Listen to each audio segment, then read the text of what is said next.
नमस्कार, जय माता दी। मैं अरविंद दिव्यव्रत ज्ञान चैनल में आपका बहुत बहुत हार्दिक अभिनंदन करता हूँ। उम्मीद करते हैं कि आप बेहद स्वस्थ तंदुरुस्त हैं। आज हम अपने इस खास कार्यक्रम में कन्या राशिफल मार्च माह 2023 यानी कि पूरे मार्च में महत्वपूर्ण ग्रहों के राशि परिवर्तन का, गोचर ग्रहों का आपके जीवन में क्या प्रभाव पड़ने वाला है, आपके जन्म राशि के आधार पर आपको संपूर्ण विश्लेषण बताएंगे। बहुत ध्यानपूर्वक कार्यक्रम को अंत तक देखें। किस तरह से आपके जीवन में बड़े बड़े परिवर्तन होने वाले हैं। सबसे पहले आप गोचर ग्रह चार्ट को आप समझें। कन्या राशि में चंद्रमा, द्वितीय भाव में केतु ग्रह, छठे भाव के अंदर सूर्य बुध शनि, सप्तम भाव में गुरु और शुक्र की युति और अष्टम भाव में राहु और आपके भाग्य में मंगल ग्रह का गोचर इस माह में प्रारंभिक समय में रहेगा। सूर्य ग्रह का 15 मार्च को आपके सप्तम भाव में आगमन होना, मंगल ग्रह का 13 मार्च को आपके दसम भाव में गोचर होना, शुक्र का 12 मार्च को मेष राशि यानी कि अष्टम भाव में गोचर होना और बुध ग्रह का 16 से 31 मार्च मीन राशि में गोचर, यानी कि सूर्य बुध और गुरु इन तीनों ग्रहों की युति आपके राशि चक्र में मार्च के महीने में रहने वाला है। राशि स्वामी बुध ग्रह आपको आपके सेहत स्वास्थ्य के अंदर एक अनुकूलता प्रदान करेंगे। हालांकि बुध का मीन राशि में गोचर होने से आपको अपने जीवन साथी के स्वास्थ्य की थोड़ी सी आपको विशेष ध्यान रखना होगा। इस महीने में आप अपने जीवन साथी के स्वास्थ्य को लेकर के थोड़े से तनाव महसूस करेंगे। विद्यार्थियों के दृष्टिकोण से देखेंगे तो शुक्र शनि का गोचर, शनि का 12 मार्च को उदय होना, यानी कि सूर्य शनि की युति बनने के कारण ही सूर्यदेव शनि ग्रह अस्त हो गए थे, तो विद्यार्थियों के लिए थोड़ी सी दिक्कत थी। कुछ रिजल्ट आपके अच्छे नहीं आ पाए, कुछ रिजल्ट आपके लिए असंतुष्टिजनक परिणाम लेकर के आए थे और वो रिजल्ट आपको मानसिक असंतुष्टि दे रहे थे। मनोबल आपका कमजोर हो रहा था। अब आप 12 मार्च के बाद देखेंगे कि फिर से आपका मनोबल बढ़ रहा है। आप किसी बड़े महत्वपूर्ण इंटरव्यू को क्लियर करना चाहते हैं तो उसे आप कंप्लीट कर सकते हैं, या फिर गवर्नमेंट जॉब को लेकर के आप किसी बड़ी कंपटीशन को में जुड़ना चाहते हैं या फिर किसी बड़ी कंपटीशन को क्रैक करना चाहते हैं तो कर सकते हैं। इस माह में आप प्रशासनिक जॉब के लिए कोई भी बड़ी इंटरव्यू या बड़ी फॉर्म को आप फिल कर सकते हैं। वो आपके लिए बेहद लाभदायक समय साबित हो सकता है। नए प्रस्ताव को प्रस्तावित करने के लिए आप 12 मार्च के बाद से लेकर के महीने के अंत तक कभी भी आप अपने प्रस्तावना को लेकर के जा सकते हैं, आपको सफलता मिलेगी।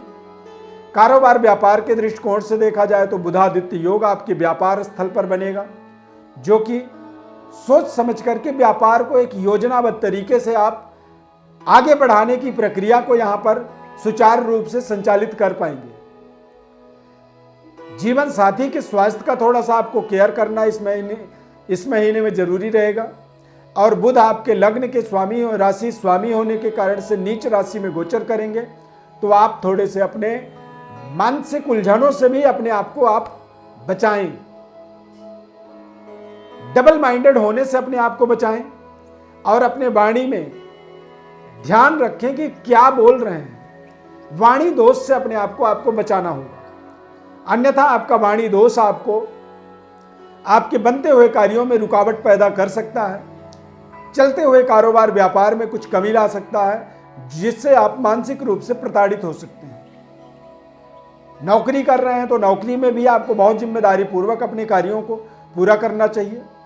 16 से 31 मार्च के बीच में कोई भी ऐसी प्रस्ताव आप अपने बॉस के पास न ले जाएं, जिससे आपके और आपके बॉस के बीच में जो रिश्ते हैं वो रिश्तों में कमी आए, रिश्तों में तनाव बने, उनसे अपने आप को आपको बचाना होगा। अन्यथा इस समय अवधि में कोई प्रस्ताव आप लेकर के जाते हैं, कोई प्रमोशन के लिए, कोई इंक्रीमेंट के लिए, कोई वेतन वृद्धि के लिए, तो बॉस के साथ आपके रिश्ते खराब हो सकते हैं और जो प्रॉफिट जो बेनिफिट आप ढूंढ रहे हैं वो बेनिफिट के बजाय और लॉस में न चले जाएं, ये आपकी एक विशेष जिम्मेदारी इस समय अवधि में रहना चाहिए।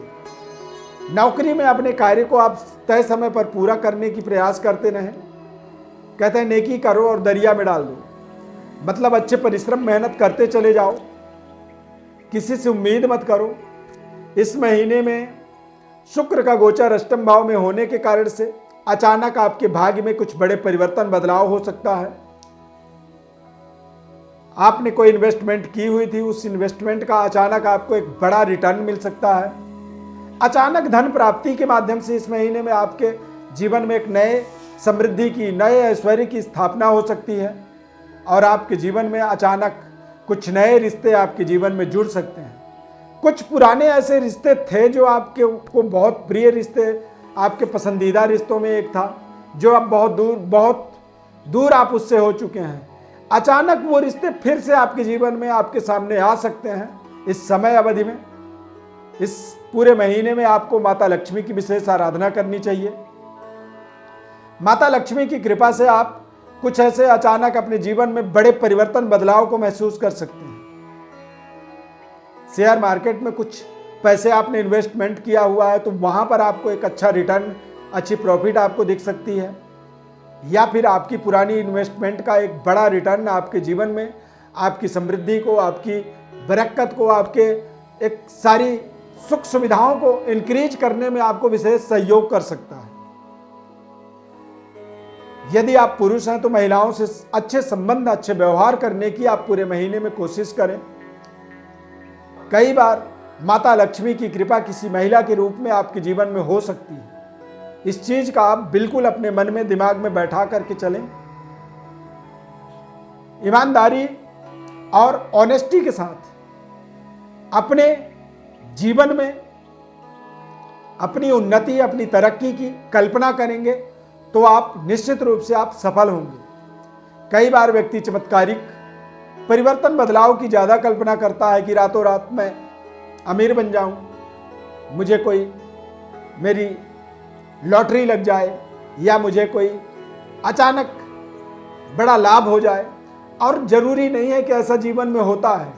कभी जीवन में एक बार कोई चमत्कारिक परिवर्तन हो जाए, वो हमारा गुड लक है, भाग्य है, पर हरदम नहीं होता है। यदि आप अपनी ईमानदारी और अपनी ऑनेस्टी के साथ अपने कार्यों को करते चले जाएंगे तो इस महीने में कुछ बड़ी रिवार्ड, बड़ी रिटर्न प्राप्ति का आप एक कल्पना जरूर कर सकते हैं। बेहतर कार्यों को सफल बनाने के लिए रिश्तों में बारंबार जो कई बार रुकावट होती है, कई बार रिश्ते जुड़ते तो हैं पर वो रिश्ते लंबे समय तक नहीं चल पाते हैं। इस महीने में मित्रों का सहयोग मिलेगा, परंतु आपके द्वारा मित्र आपके असंतुष्ट हो सकते हैं। इस बात का आपको ध्यान रखना होगा। कई बार हम मित्रों का केवल लाभ लेते हैं और उन्हें हम लाभ देना नहीं चाहते हैं। तो यदि ऐसी कोई ज़रूरत पड़ती है तो आपको लाभ देने के बारे में भी सोचना जरूरी रहेगा। और जब आप ऐसा सोचोगे तभी आपकी फ्रेंडशिप, आपकी मित्रता आगे लगातार इंक्रीज होगा। अन्यथा आपके मित्रता में कमी आ सकती है। आपके अच्छे मित्र आपके अगेंस्ट खड़े हो सकते हैं और वो समय हमारे लिए थोड़ा सा असंतुष्टिप्रद होता है। कन्या राशि वाले जातकों के लिए ये समय बेहद सकारात्मक समय चल रहा है और शनि का उदय होना ये आपके लिए एक चमत्कारिक परिवर्तन कह सकते हैं। देवगुरु बृहस्पति का केंद्रस्थ होकर के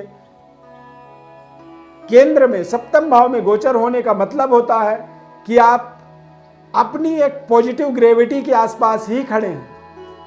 आप अपने सफलता के आसपास ही खड़े हैं, बहुत दूर नहीं। बस एक क्लिक, एक स्टेप अप आपके लिए जरूरी होगा जब आप सफलता के, कामयाबी के दरवाजे के अंदर पहुंच जाएंगे। कई बार हमारे जीवन में छोटी छोटी ऐसी समस्याएं होती हैं जो हमारी बड़ी सफलता को भी एक तरह से धूमिल कर देते हैं। तो उन सभी प्रकार की समस्याओं का समाधान ज्योतिषीय परामर्श के लिए हमारे व्हाट्सएप पर आप डिटेल भेजें। निःशुल्क संपूर्ण विश्लेषण हम आपको बताते हैं। चैनल को आप सब्सक्राइब कर लीजिए। किसी भी तरह सवाल के जवाब को पाने के लिए आप हमारे व्हाट्सएप पर जुड़िए। फेसबुक पेज पर देख रहे हैं तो पेज को लाइक करिए। अभी इसी वक्त आप जुड़ सकते हैं हमारे दिव्यरत्न ज्ञान में। इस खास कार्यक्रम में जुड़ने के लिए बहुत बहुत धन्यवाद। जय माता दी।